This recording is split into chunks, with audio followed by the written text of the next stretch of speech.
Hello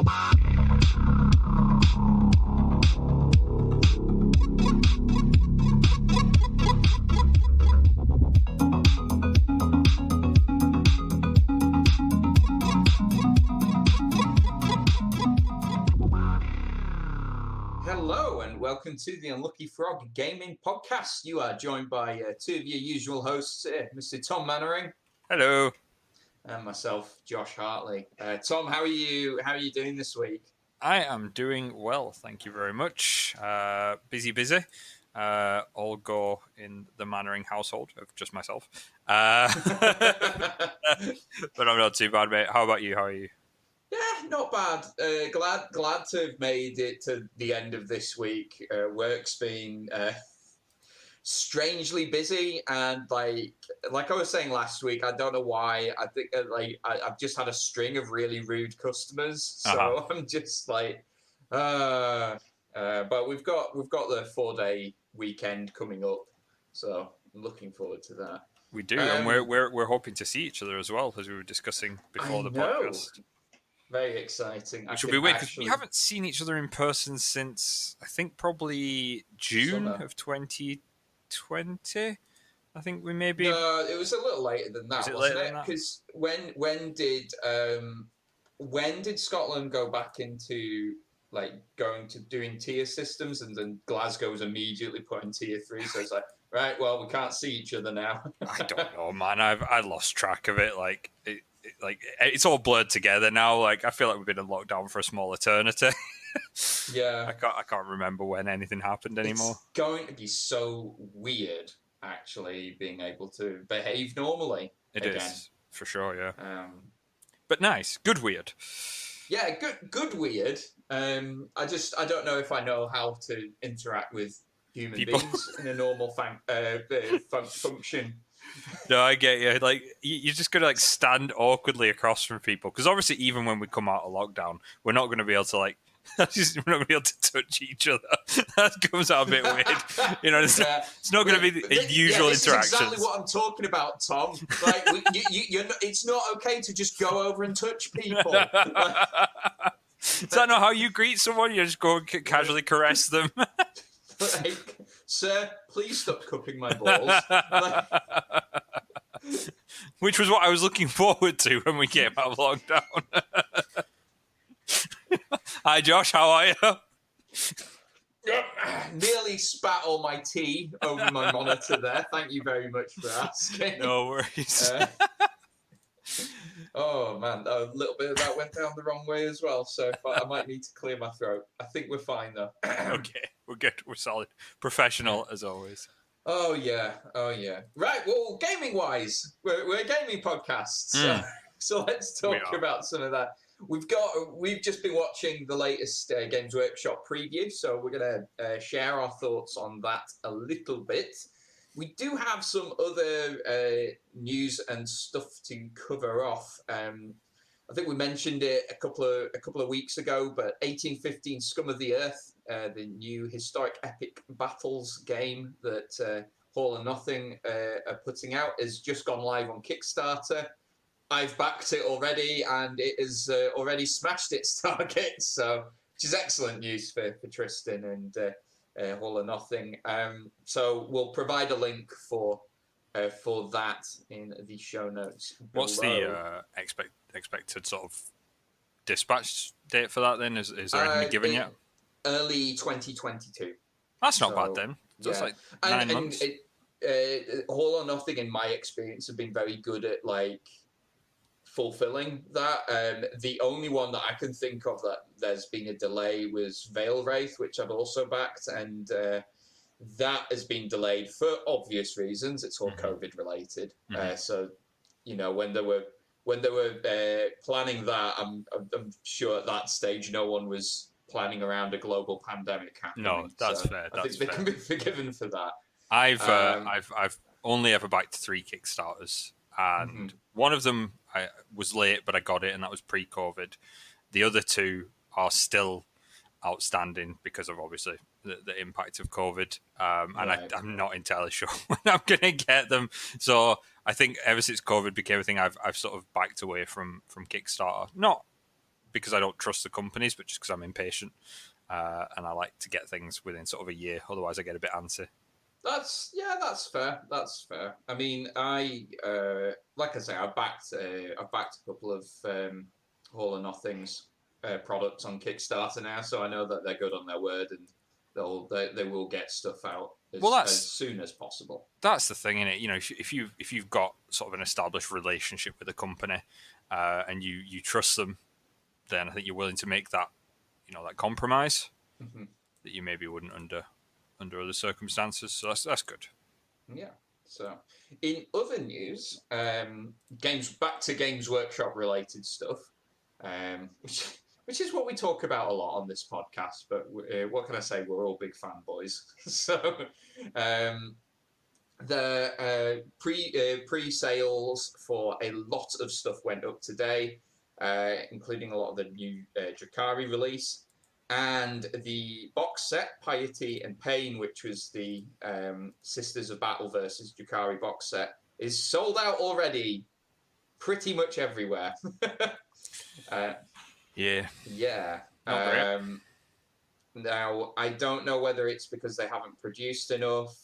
I don't know how much of it is scalpers, like trying to grab multiple boxes, because it is a pretty good value for money. It's £105, and you do get a lot of stuff in there. I don't know. I suspect there's maybe a bit of both, simply because they won't be able to make as much just because of COVID as well, right? For sure. Yeah, it must be tricky as well. Trying to assess what the demand's going to be for any given set like that. Because you just don't know, do you? There's been times they've released stuff and it's been massive, and there's been other times that, I mean, you look at something like to call upon its a cursed name. Look at something like Dreadfleet, where they did a massive run on it, and the demand was slim to none. And then you have something like Shadow Armageddon, was it, or whatever it was called? Shadow War Armageddon. Shadow War Armageddon, and that was massive. That was one that sold out really quickly, and you couldn't get it for toffee. So I do feel for them. And then you add on, the issues with COVID and delivery and not having physical stores, where if you're in a store, you can obviously tell if it's the same person coming in and buying the box over and over again, but you can't do that online. You get a guy going in with like mustaches and hats. I was just going to say, like, you just walk around the corner and like put on your Groucho Marx disguise. Hello, sir. I'd like to purchase a copy of. Yeah. So we'll find out how much they end up going for on eBay. I can't mind if I've said on the podcast, I have made an eBay purchase along these lines recently. I picked up a copy of Space Hulk the other week, which has arrived, which I've dropped all the miniatures off for Ben to paint up for me. So excited to give that a go. I've played Space Hulk a couple of times in the past, but it's just nice owning it, and all the miniatures in that kit are really nice. Listeners, you can't see this, but Tom is looking at his monitor in a contemplative. Is that a word? He's looking in a manner where he's considering things. So I'm just wondering what he's looking at.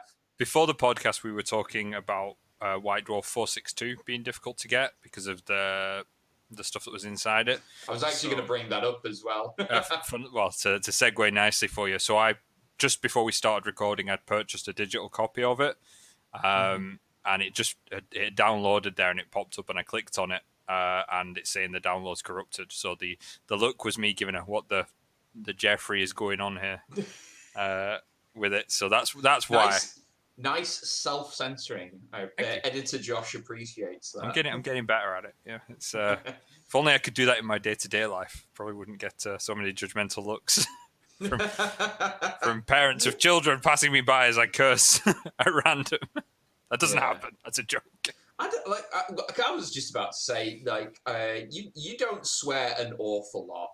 Like, you're a little bit sweary, but you're not like I know some people who just use the F-bomb as like punctuation. So you're not the sweariest guy I know. No, I sure. don't consider myself that kind of person. I am a generally quite cantankerous individual, so there are times when I'm talking and describing things that I will interject profanity to express my annoyance with the most mundane of trivial things. But in general, no, I don't consider myself a particularly sweary person. No. Same for yourself. I don't think you're a particularly sweary person. Something has to really annoy me, and there's just some words that they're not in my vocabulary. So like I would never consider saying certain words in any context at all. I feel like such an old man though now with like profanity, because the kids of today, this damn kids, like have these like swear words and stuff that like I don't even know their swear words, to be honest, or their sort of terminology. Well, you know, like not necessarily swear words, but slang, and you know, terms of insult. Right. And they say stuff. Has someone called you a boomer? Is that what? No one has called me a boomer, mercifully, no. But I do, like, for example, I work with a lot of people younger than me by a not small margin anymore, which is slightly terrifying. And they come out with things sometimes, and I'm like, that's not a word. You're just making shit up now. See, now you've just gone and swore. So editor Josh is going to have to crack out the bleep button. I don't like to make this too easy for you. Yeah, that's fair. Keep me honest. Challenge you, Josh. Keep you on your toes. So on the subject of things going up for pre-sale, though, and I wanted to get your thoughts on this.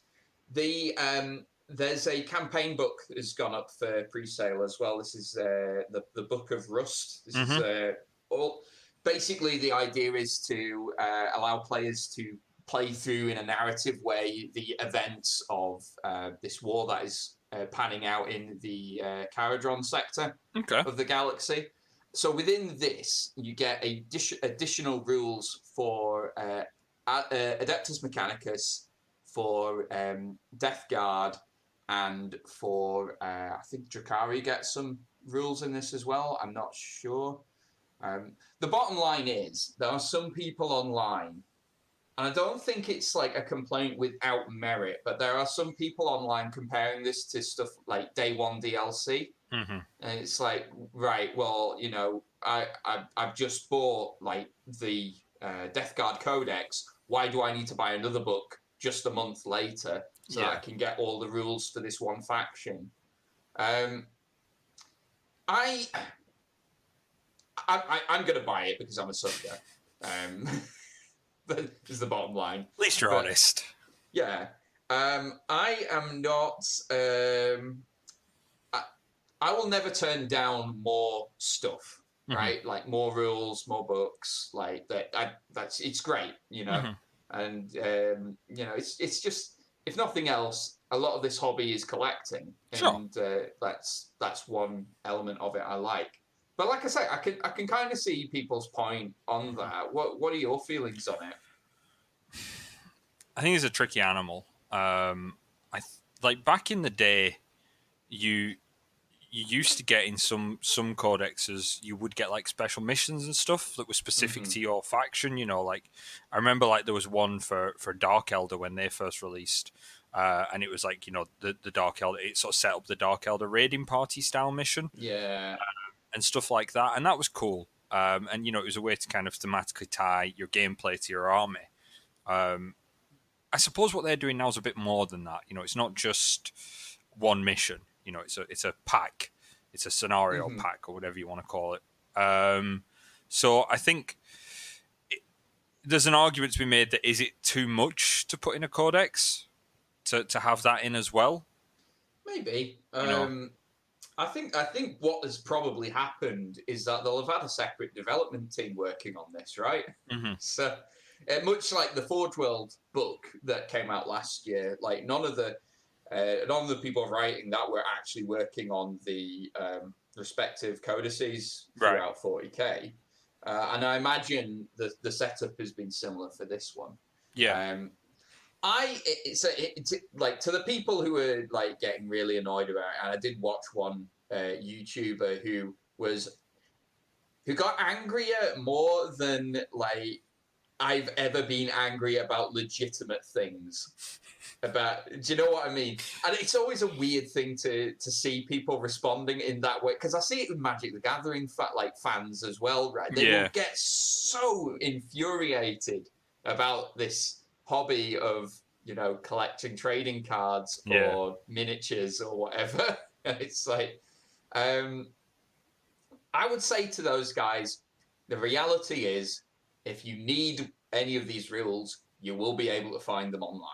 Mm-hmm. Like, I've basically been playing Age of Sigmar for years now, and I haven't bought a single battle tome since they first came out. Although we'll get onto that in a moment, because that will definitely change very shortly. So yeah, like, just I always I would much rather Games Workshop were producing too much stuff for us to buy and to play with than too little, right? Mm-hmm. Yeah, I would much rather the other way around. And I don't think any of these rules are going to be essential for running any sort of competitive list. I've seen one of the Death Guard strats, and it's fun and flavorful, but it's not very good. It's basically, you pay 2 command points, and it lets your Plague Marines open fire on a unit that's engaged with your Poxwalkers. So you can actually, and you determine some friendly fire casualties as well while you're doing that. So it's fun. Yeah. It's rubbish, but it's fun. Yeah, that's fair enough. I don't know. It is it's a weird one though, isn't it, with these kinds of books? I suppose as well. Would you not be a bit miffed if you bought a codex and like you had to pay like say an extra $5 for it, and it had something that you just weren't going to use? You know, you weren't interested in that sort of stuff. So I suppose separating it off, there is an argument that it could be like seen as day one release patch stuff, but also I suppose you could look at it as, you know, well, it's a separate thing. It serves a separate function. It's not going to be everyone's cup of tea. So this gives you a way. If you want it, great. If you don't, just patch it. You know, you don't have to move on with your life. Yeah, you don't have to bother with it. Who knows? Yeah, indeed. So I think the big thing to talk about this week was we've had another reveal session with Games Workshop. This one was called, as he brings up his web browser to remind himself, this was called Edit Out Silence. Which you've ruined by talking over it. This was called Faith and Damnation. I've stopped reading into the titles of these sessions because they very rarely tie in with an awful lot of stuff that's going on. But we got a ton of new stuff to check out and talk about. The first thing that they kicked off was the Soulblight Gravelords, which we've known have existed. As a release, they're going to come out. We've known this for ages now, so nice for them to show off some of the models properly. I'm definitely 100% picking some of these guys up. That does not surprise me. Yes. I want my All Vampire Count army, and I want it now. And the nice thing is we've got some new Blood Knights coming out as well, which is neat. What did you make of them? I kind of said to you before the recording and while we were watching it, I think they're nice models, definitely. I'm not excited about them because I'm not an undead player, and I'm not a big Age of Sigmar fan either. Not to the same degree you and Ben are, but I thought, looking at them objectively speaking, some really nice sculpts in there, some really nice models. The Fellbats were really nice. It was nice to see zombies that weren't all carrying tombstones on their backs, which was one of my kind of big grievances with the Cursed City stuff. There's a lot to unpack. It's just nice to be getting new zombies as well. Yeah. The current Age of Sigmar zombies have put in a shift because they have not changed since, I'm going to say 1999. I think that's when that zombie kit came out. You could be close. It was when they started doing a lot of multi-part regiments for Warhammer Fantasy at that time. I think that's one of them. So yeah, good to see them updated. Yeah, the Fellbats look great as well, and we're getting a new big battle tome, so I will be purchasing that for sure. Moving on, we've had a couple of teasers for Age of Sigmar stuff. We know that the next book in the Broken Realms series is going to be called Kragnos. He is a brand new character, and in the short video that was teased, we saw the figure of a centaur-like creature, which we have seen before. There was a Underworld's warband of more bestial-looking elves, and one of them was a centaur. Yep. So interesting to see how that pans out. And finally, on the Age of Sigmar side of things, we've got a new Underworld's warband revealed. This time it is Canaan's Reapers, who are part of the Ossiarch Bone Reapers faction. I've said before we were recording, I'm not wild on the look of the Ossiarch Bone Reapers. That being said, these models look nice. There's some I think they've got a bit of an 80s vibe to them. They look like, they kind of look a bit like Skeletor from He-Man. Yeah, you said that during the actual stream, and I think you're not far from the truth. And I think the bulky body armor, the big shoulder pads, they have slightly goofy faces on some of them as well. Yeah. I can certainly see where you're coming from with it.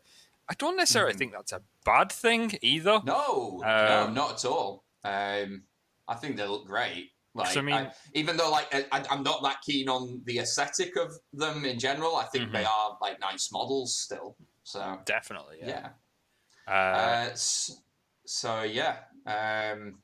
We don't know when they're going to be coming out. I think they have done like a little bit of a roadmap, so I think they're coming out maybe in like a couple of months' time.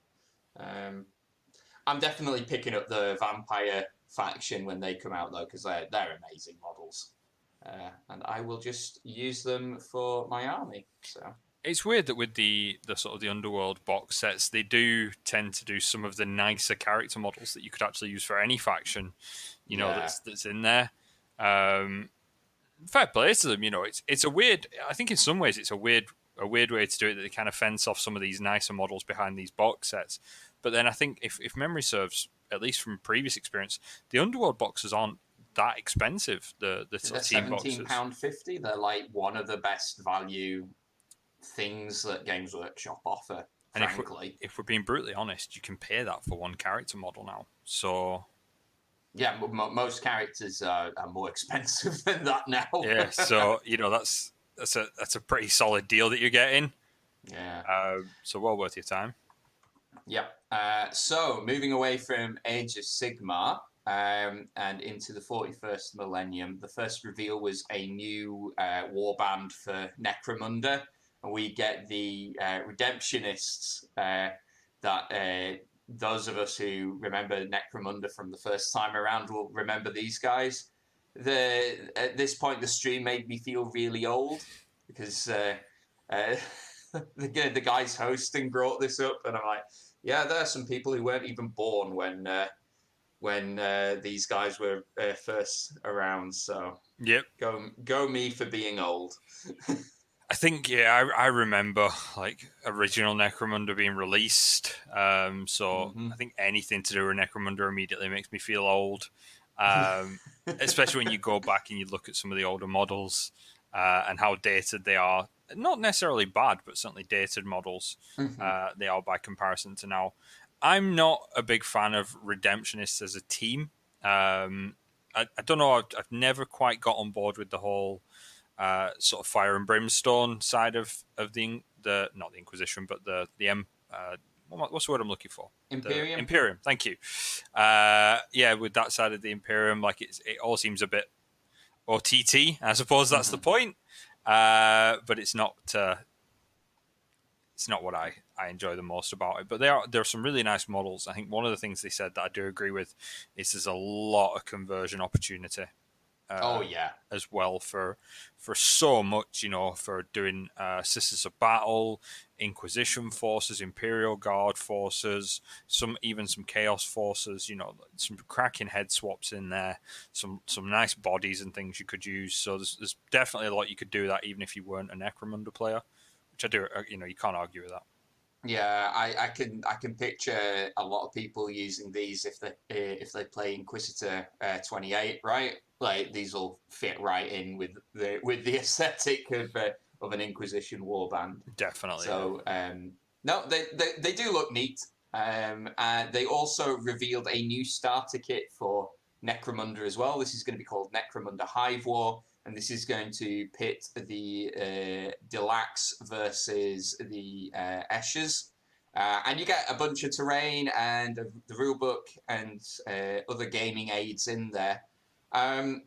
This was a little bit of a surprise for me, but given what's going to be in this box, it actually makes a lot of sense because it's a nice starter for Necromunda without the big investment of the current box set, right? Because what the current one's £175, and I'm not saying that's bad value for money because you get tons of stuff in it, but the fact of the matter is that is an expensive bit of kit, so it'll be nice to have a smaller thing for people who maybe don't want to invest that much into the game.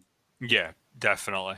I'm a sucker, and I said this to you during the stream as well. I'm a sucker for Necromunda box sets because I love the terrain, and there are some really nice models across the different gangs that you can do. Yeah. So I think this is probably one depending on the price, it is probably one I will pick up just for a bit more, Zone Mortalis terrain and some new models, at least for my collection, if not new release wise. Although I'm going to end up with 2 Escher gangs, which is excessive. Oh no, I've got too many models. What am I going to do? First world problems, right? Right, but so into the game of Warhammer 40k itself, the next reveal they showed off was a new Skitarii character for the Adeptus Mechanicus, and confirmed the codex for Adeptus Mechanicus as well. What do we think of this guy? It's a nice model. I think you correctly noted he's very busy. Got a lot going on with him, a lot of detail. Yes. I think that's just kind of the look of AdMech, right? Sure. Yeah, I mean, that's fair. It's not a cruel thing to say, I don't think. I'm not a big Mechanicus Skitarii fan. No. So I'm going to probably come off as a bit of a negative Nelly here, but I was just sort of like, take it or leave it. Yeah, I'm kind of the same. It's not my... Skitarii are not my jam, but I know a lot of people who love them. I mean, is that Scott's main 40k army, or does he? I know he's playing them for Kill Team. I don't think they're his main army, but he certainly has a sizable force of them. Scott has I don't think I'm being presumptuous here, and he can correct me if I'm wrong, but I think he has a fondness for sort of armies that have mechanical elements, because he has an Iron Warriors force as well. That's his main one. Yeah, so he seems to be a fan of those types of forces. So that's probably why he's got an AdMech side of things. But yeah, I mean, it's good that they're getting a book. It's more books for all the different armies for the current edition is never a bad thing. And it's not Marines, so it's something. I'll take it. But yeah, it's fine. And following on from that, they've revealed a new tank for the Sisters of Battle as well, which didn't particularly think the Sisters of Battle needed a new tank, but there we go. Yeah, and it's like it's not the most interesting of tanks. I don't think they've not really done anything especially new with it. Mm-hmm. You know, it's just it's another Imperial tank. It's a bit busier. You know, it's got a lot of filigree and bits of Sisters flair going on. We were saying that it's going to be an absolute pig to paint as well. Yeah. Because of all of that. And because you're painting it black, which is actually a surprisingly difficult colour to get right when you're painting miniatures. I mean, it's an easy colour in one sense. You know, it's black, it's done.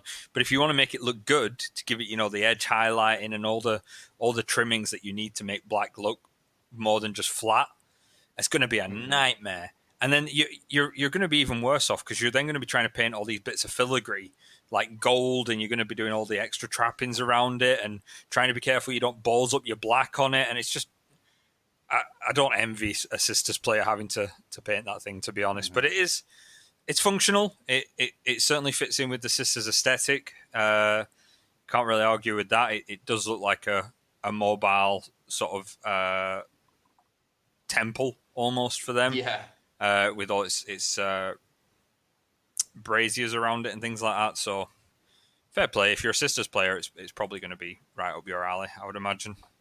Yeah, and it's looking increasingly likely that Sisters of Battle will be one of the codices coming out shortly as well, right? Like, they've revealed this. They've got a new character in that Piety and Pain box that we were talking about previously, and they've revealed the dumb baby walker as well. So presumably this means that their codex is on the horizon. Yeah. I think the final thing they showed off, and I think for me this was the most exciting 40k related thing they revealed, was a tease for some new orcs as well. And they revealed one model. What do they call him? He's basically Squig Cavalry, and it looks amazing. What were your thoughts on the little video they showed off? I thought the video was great. It felt very orcish. Really kind of captured the simple but effective orc aesthetic and kind of attitude, which I think is always kind of ran through 40k. There were loads of and we kind of caught these as they came up, little what we imagine are maybe teasers of models that are going to be coming. And we kind of saw that with the one model that they did preview, which was that Squig Rider, which was awesome. It's stupid, really stupid, really impractical, totally orcish, which I'm on board for. That is what orcs are all about, though, right? Yep. And that's the comic relief faction in 40k, and they fill that role really well. 100%, and you know they're steering into that, and more power to them. I think 40k is a very, by definition, it's a very grim setting.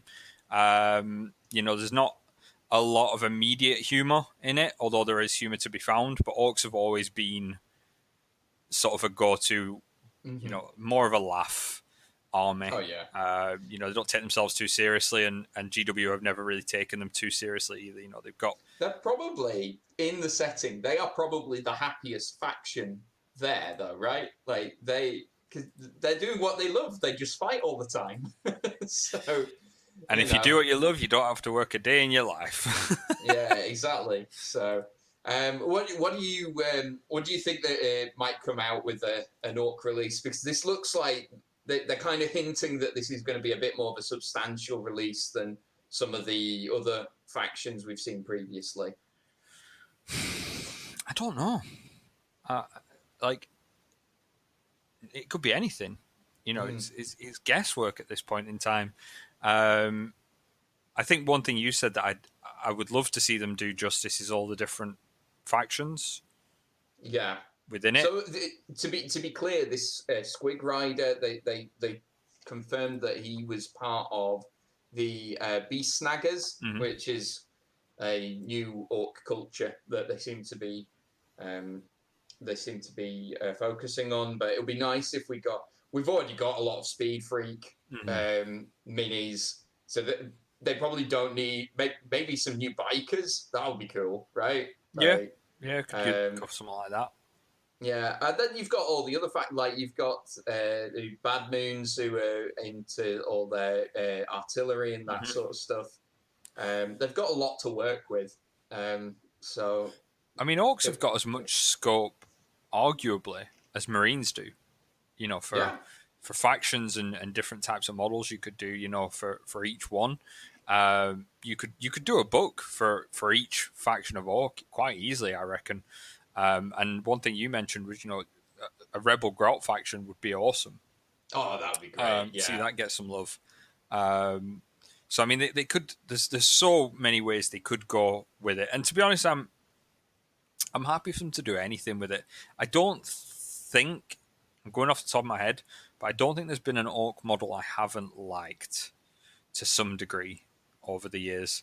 And I remember, like, one of the first models I ever got was the original metal Ghazghkull Thraka, when he was like an inch wide, and he was the most flat model ever because he had like his gun and his sword like at his side, like his gun was kind of pointed out at kind of a right angle from his body rather than being facing in front of him, because this was back in the days when they couldn't mold models beyond sort of a almost two-dimensional positioning. And I remember when they upgraded his model to the beefier power armor version. That was amazing. I loved that model. And I think we're going to hopefully see that again. A bit of a reimagining, give them a bit more character. These Squig Riders are a step in the right direction for sure. I think if they keep that up, I'm all for it. I've never played Orcs, and I probably never will, because it's not the kind of army I would enjoy playing, but I love seeing them played. They were my first army for 40k. Really? Yeah, I do not have any of my old models anymore, and it's such a shame. Despicable, mate. Yeah, but one thing they could really do with is, and I'm going to say this in Ben's absence because he definitely would have said this by now, is a new kit for Orc Boys. Because while it's probably not one of the worst kits in 40k, they could do a lot more with it. It is a very basic kit. I got an Orc Boy sprue from... I don't know. It must have been one of the Kill Team boxes, presumably, because I found it when I was building up all the random sprues I had, and I'm pretty sure it's Kill Team, and it is such a basic sprue. It's literally legs, body, head, arms. Very little flexibility in how you can pose them. They all have that kind of running forward, like kind of positioning. And they're really weirdly designed as well, because they kind of sit forward a little bit. They're sort of front upper torso heavy. They kind of look like they're twerking, right? They did. Little bit, maybe not like all the way there, but like maybe they've considered working and thought better of it on the battlefield. But no, I get where you're coming from. They do have just a weird positioning on them, so they do need some love, and I think they would definitely benefit from it. A bit like Necrons did with their basic troops. Oh yeah. I look at the Necron range now. It's like probably one of the best ranges for 40k. So, not that you're biased. Not that I'm biased. I'm slowly working my way through my Necron models that I've picked up. Such a wonderfully lazy army to paint, and it actually looks kind of effective at the same time. How just to go off topic a little bit, how are you doing with your Necron army painting? Yeah, I have almost finished all the stuff from Indomitus. Okay. So I've got the 20 warriors done. I've got the 3 destroyers done, and I've got the characters are almost finished. Like basically, I've got 3 of them still on my painting table because there's some of the tiny little scarabs on their bases that I just want to get done before I call them finished. Okay. So what I've got left from that is the Destroyer Lord, the Reanimator, and they're like the two big models for the Necron faction right in that box. And I've got 3 Scarabs. And then once I've finished those, I've got the Battle Force that came out at Christmas to work through. Okay, so you've still got a good chunk to get through, but you're making some good progress. Yeah, so, and obviously whenever for the Imperium magazine starts coming out, I've subscribed to that, so I'm going to be collecting more of them over a long period of time. I also have some to give you as well. You do? Yeah, oh, I forgot. Yeah, I've got the Chronomancer and the Flayed ones. Yep. The Chronomancer's an awesome mini. It's a beautiful model. It's probably one of my favourite Necron models I've ever seen. So one of my classic sort of favourite Necron models, I can't remember the name of the chap. I do have him sitting around in this room somewhere. But he was like the guy, and he's like he's got like the glaive, and he's like holding it down, like in front of him. I know exactly who you're talking about. Yeah. He's really neat. Loved that model. I bought it just to paint it because I liked it that much. It just had it's not even that much of a dynamic pose, but it's a very characterful posing. Yeah. I love that model. And then I got you for Christmas. I got you another one of the resin Necron models. Yes, the old Cryptek. But that Chronomancer has just blown them out of the water. Like, this guy's awesome. Yeah, so I'm looking forward to tackling him as well. I was saying before we started recording, actually, I'm starting to think of what project to take on next. This is probably towards the end of this year because I'm realistic. I want to do an Age of Sigmar army. Okay. I don't want to do Nighthorn, which have been the ones that I've been playing. You already have a Nighthorn force, don't you? Yeah, I've got a fairly reasonable one for that. But I don't know. I don't know why I'm not particularly excited to paint those. So I'm just gonna leave them be for now, and then when I get the urge to do it, I'll tackle them then. Mm-hmm. I don't want to do the Soulblight Gravelords because frankly Ben will do a much better job of that. So I'll get Ben to paint them for me. So the two that I'm sort of contemplating between are Slaves to Darkness and paint them up like the classic like black armor with brass trimming, or Gloomspite Gits and do me like an old school Night Goblin army. Don't know which one I would rather do. I think we should have a listener poll, and you should do it based on that. We could do that. Listeners, if you would like to dictate what I do with my life, let us know. Not even just with his army, just in general, career, love life, everything. We'll just. It's a bit. Yeah, it's a bit like Ant and Dec's Saturday Night Takeaway, where they have the bit where they're in like a surveillance van watching this guy, and they'll just now do something really stupid. Yeah, can you imagine? Maybe not that far. Let's not go that far.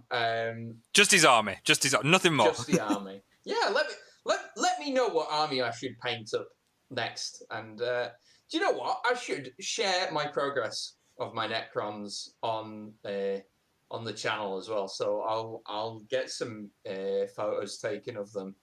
Well, one thing we have had requested from a listener was that we put more pictures up of the things we talk about. So we should and we will look to do that going forward a bit more, where we'll show pictures of some of the things we're talking about, and maybe pictures of other things when we can actually do things beyond sitting in our houses painting models. But yeah, that'd be cool. Awesome, I like it. I have not got an Age of Sigmar army on the go, but I still have my Dispossessed, which I've still got a few models I want to paint up for, and I think there's a couple more I've got coming as well. They're in my flat at the moment. Yeah, from Ben who kindly donated those to the cause. I have looked online actually, so like obviously a lot of the Dispossessed stuff is either not available anymore because it's from Original Fantasy, or it's models that I don't really like that much, because they are a bit older. They maybe don't have as much going on. But I have been looking at some third-party stuff. Hold your gasps, and considering I have been considering fleshing out my Dispossessed a little bit because I love painting dwarves. Like I really enjoy painting fantasy dwarves, for some reason. There's always plenty to do on them. There's beards give you a nice range of hair colors to paint, and they always have some nice character to them. So I've had a look at some third-party dwarf models, and I may later on in the year when I'm able to play a bit more, I might flesh out my Dispossessed with some third-party stuff as well, just to give a bit of variety in what's on the table. Yeah. Well, that's fair. And then you and Ben can batter me horrendously. I've not had a game of Age of Sigmar that, one, I haven't lost, and two, I haven't been absolutely thrashed in. Yeah, your best chance is definitely playing against me, because I'm not too familiar with Age of Sigmar myself. I don't think it's a rules thing. I think there's two contributing factors that come into play. I know exactly what you're going to say. Yeah, carry on. No. I mean, you're probably right. But one is Dispossessed are an older army, right? So you're using older rules that aren't as fleshed out as like your Stormcast or any of your newer factions that have come out for Age of Sigmar. So you're using the Cities of Sigmar. No, I'm using original Dispossessed rules, because the Cities of Sigmar removes a lot of the Dispossessed factions. They only not factions, sorry, units. So they only have like Longbeards and a few of like the extra units. They don't have like basic warriors, which a lot of my Dispossessed are. And fair enough, you could go, you can use them as Longbeards, but I don't like doing that. So anyone I play against, I just say, look, do you mind if I just use the Dispossessed rules from whenever they were last, sure, done?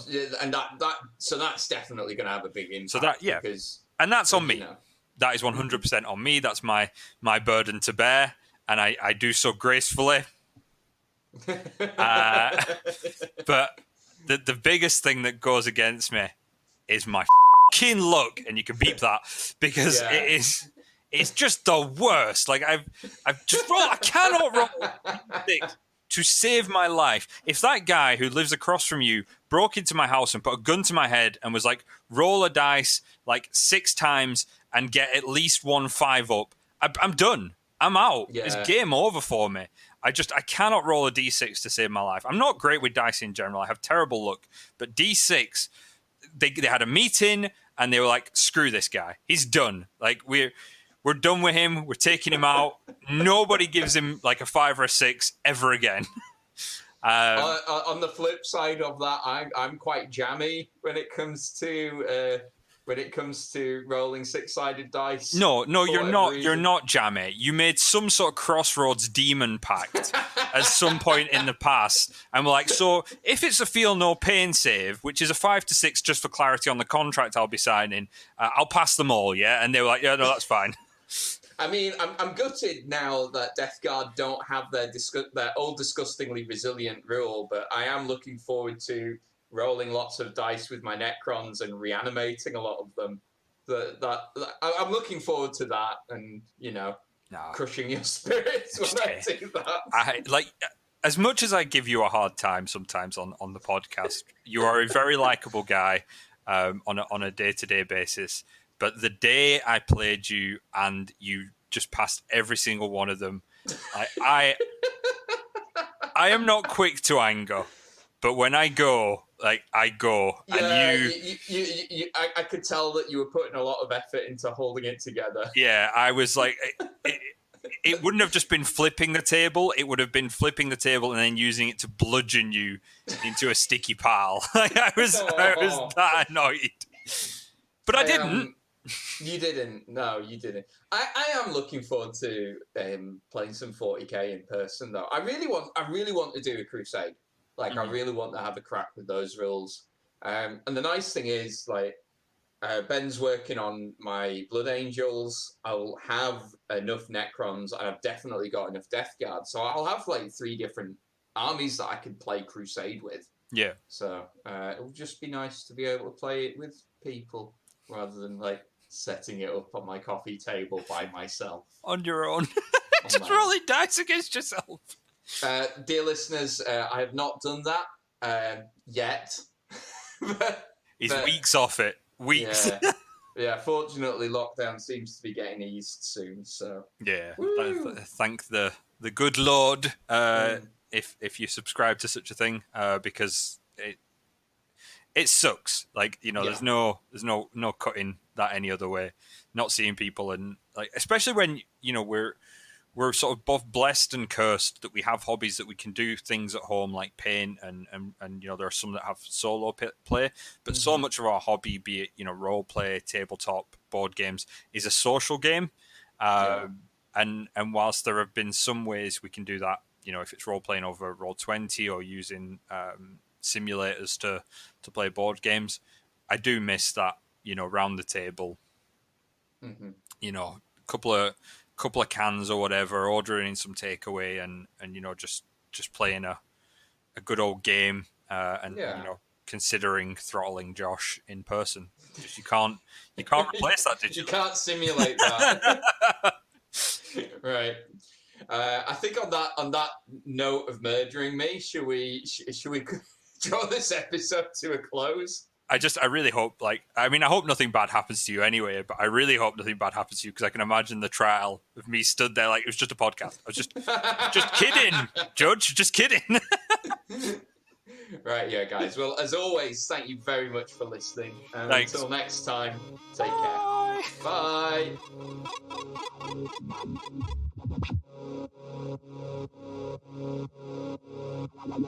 Bye.